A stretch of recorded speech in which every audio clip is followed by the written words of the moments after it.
Now to the major political story of the week, and really it's the major one to wrap up the year, isn't it, Annalise, with the mid-year budget update, that statement by the Treasurer yesterday. Let's bring in Stephen Conroy, former Labor Minister and our regular here on Sky News AM Agenda. Stephen, appreciate your time as always. We've got to talk about the British election with you too shortly, given you're a Workington man yourself originally. But let's talk about MYEFO first, the mid-year budget update. What do you make of it? Because I know there are some economists who say that they should be shelving the surplus right now, but from a political point of view, it does have merit in getting that delivered, the first one in more than a decade.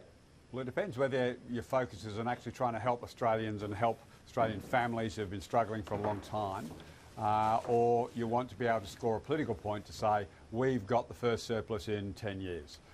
And that's what this is really about, a debate between a government that has no economic policy but has a political policy. I mean, investment's down, consumption's down, wage growth's down, GDP's down, surpluses are down. I mean, this is a document that is the absolute delivery of this government's economic policies. This isn't an accident. It hasn't happened because of international conditions, as is trying to be argued by the Treasurer. This is deliberate government policy. The Reserve Bank have been begging the government, in Reserve Bank language, to please start contributing to economic growth, because lowering interest rates can't possibly get you the result that you need. I mean, the government have deliberately set this path to reduce economic growth, to reduce household wages, to reduce consumption. That is actually the government's policy. One of the arguments that has been put forward by the government, though, is that in any economic situation, confidence breeds confidence. And so if you have a budget surplus that you can point to say, look, we're in balance, we're not overrun by debt, that's going to breed more confidence in investing in Australia. And surely that's a good thing. No, but the exact reverse is happening. I mean, this is a government that said, when it released the budget, just let the income tax cuts feed through the system. Just let the interest rate cuts feed through the system, and you'll see by the end of the year, miraculously, there'll be all this growth. And people said at the time that was a complete and utter load of drivel. And now, 6 months down the track, the government's promises of increased wages, the government's promises of increased consumption, of higher GDP, have all vanished, because those were false claims 6 months ago, and they've been exposed as that now. And the government can't be let off the hook. The government can't pretend that it's storing for a rainy day. Look outside, Josh, Prime Minister, it's raining. The problem is they're driving the trajectory. That confidence issue you've talked about is the exact point. They are actually causing a lack of confidence, because every household is sitting there going to the Christmas spending period going, oh, I've just got to tighten the belt a bit. There's no chance I'm going to get a pay rise. The government won't bring forward the second round of tax cuts. That confidence issue is actually working the exact opposite to the way the government are trying to claim it's operating. In terms of where the first round of tax cuts was spent, isn't it a good thing that people are pocketing that and paying down debt, given our very high level of private debt in this country?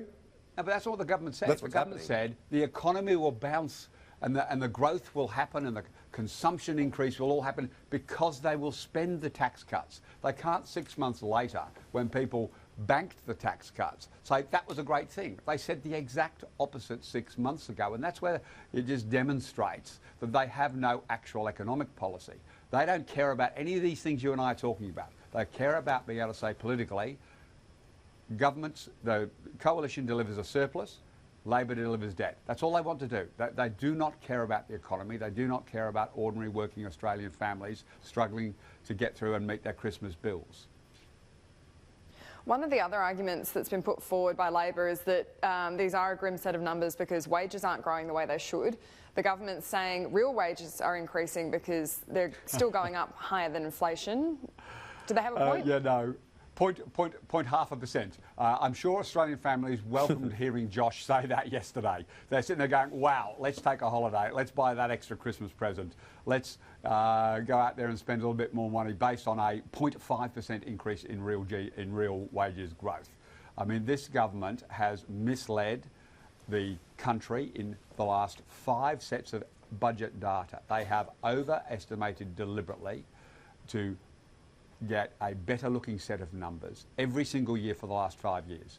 Every single year they've had to downgrade these figures. Every single year the people who understand wage growth and these things have gone, those figures are unrealistic. Every single year the Treasury has stuck those numbers back in, and then finally today they've had to lower, or yesterday they've had to lower the wage growth and say, we won't see a return to 3% wage growth until, you know, another 4 or 5 years. I mean, this government has been exposed for not caring about Australian families. What they care about is a political point, Labor deficit, Liberal surplus. Doesn't matter if it's good for the economy or not, but that's their political position. Well, obviously the international issues have had a big impact, certainly on sentiment. If you look at the ASX yesterday, billions were added back to the value of the ASX yesterday. But in terms of the pound, we saw it on Friday when we were looking at that exit poll. It just shot up as soon as the exit poll came through, a couple of percent, I think, to a 12-month high within a minute. This is a bit more certainty as we end the year, isn't there, in terms of Britain, the China-US trade deal? Yeah, absolutely. The certainty is what markets price. And what you saw in the UK was, oh my God, we've got a majority government, we're finally going to get something. It was almost like all those people in the markets that wanted to remain, actually in the end didn't care. It was, oh my God, please just make a decision and then we can price the markets going forward. So the market balance was about certainty, not about good or bad decision on Brexit. It was just, thank God there'll be a government with the numbers to achieve whatever it wants to achieve. But you do acknowledge that those international events have had an impact on the Australian economy? Not to the extent that that Josh Frydenberg was trying to put up. I mean, the ASX moves around on a daily basis based on a whole range of economic information.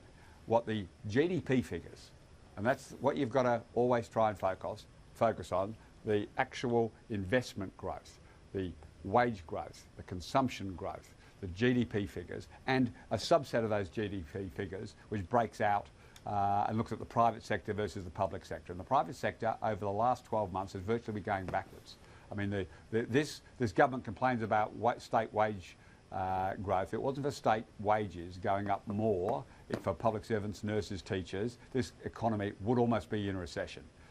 So the federal government have got to thank those state governments for some of those wage rises in the public sector. Let's look at the British result. What, as you reflect on it now, and I know you're not a fan of Jeremy Corbyn or his ilk, but is there a lesson here for Labor in Australia? What needs to be done to prevent such an ongoing calamity, really, for your side of politics, progressive parties? Because right now, unless you've got a popular leader, you get flogged. Well, look, you know, leaders have varying levels of approval. I don't think any opposition leader that I can remember for a long time, maybe Kevin Rudd was slightly ahead of John Howard, but it is very rare for an opposition leader to be more popular than an incumbent Prime Minister. That's the first point. But where Jeremy Corbyn led the Labor Party was to ultimately sneer down his nose at working class families across the United Kingdom, particularly behind what they now jokingly refer to as the Red Wall, and in areas where my family live today. My family have voted Labor all their lives. My grandfather was a coal miner for 48 years in Cumbria. It has just turned blue. He will be rolling in his grave, but my family overwhelmingly voted for the Conservatives because, and then members of the Labor Party in the UK, because the Labor Party said they would respect the vote in the referendum and then did everything it could to disrespect the vote. And so they disrespected those people, those working class families in Labor seats that voted for Brexit. And so you had a situation where there was a complete breach between, as my family would say, you know, those Londoners coming up north to tell us how to vote. And so they said, well, you've given us the middle finger, we're going to give you the middle finger. But where Labor has to learn its lesson is you can't sneer at working class families anymore. And you're beginning to see that come through in the debate in the Labor Party. The Chifley Foundation, a Labor think tank, had a conference a couple of weekends ago, and people like Terry Butler said we've got to stop sneering at mining families. We've got to stop saying it's evil to be in the mining industry. We've got to stop saying that we can retrain miners who earn $120,000 a year for a $40,000 a year installing solar panels. This is not an economic policy that Labor can get away with. And you've got Senator Anthony Chisholm, Jenny Hill touring Melbourne and Sydney to say, for God's sake, people, if you want to run those policies, do us a favour, just run for the Sydney Mayor and the Melbourne Mayor, because they're not policies that can get a federal Labor government elected. You have to understand this. And Terry Butler, Anthony Chisholm and Albo, who's been up there, took it on, hard time, tough time to go up to the coal industry when it's under such abuse and attack because of the climate change debate. But Albo went up there and stood with them. So I think Labor has been learning the lessons of the election loss. Yeah. Do you think it was a mistake for Anthony Albanese to be posing for photos with Jeremy Corbyn? This is a guy who's now well known for being involved in anti-Semitism, one of the worst election losses we've seen in the UK in the last century. Should Albo have been posting photos with him? Look, you always talk to Labor leaders irrespective of whether you agree with them personally. There's still things to be learned. I mean, as you both well know, I think Corbyn was unfit to be Prime Minister. I rejoice at the result that he personally has got. I'm very concerned about the future of the Labor Party, but you have to have conversations, good or bad, and there's a lot of frank conversations. Maybe he was learning what not to do. Yeah, but look, he's as you've seen already. Hopefully that wasn't a lesson that needed to be learned. So no, look, I've met with plenty of British Labor Party people who I disagree with. I've got many friends in the British Labor Party in the Parliament, and you have to meet with and talk with them, even if it's just literally, as you were joking there a moment ago, go right. Thanks for that, but now I know what I'm definitely not doing. There you go. Stephen Conroy, thank you for your time. Now,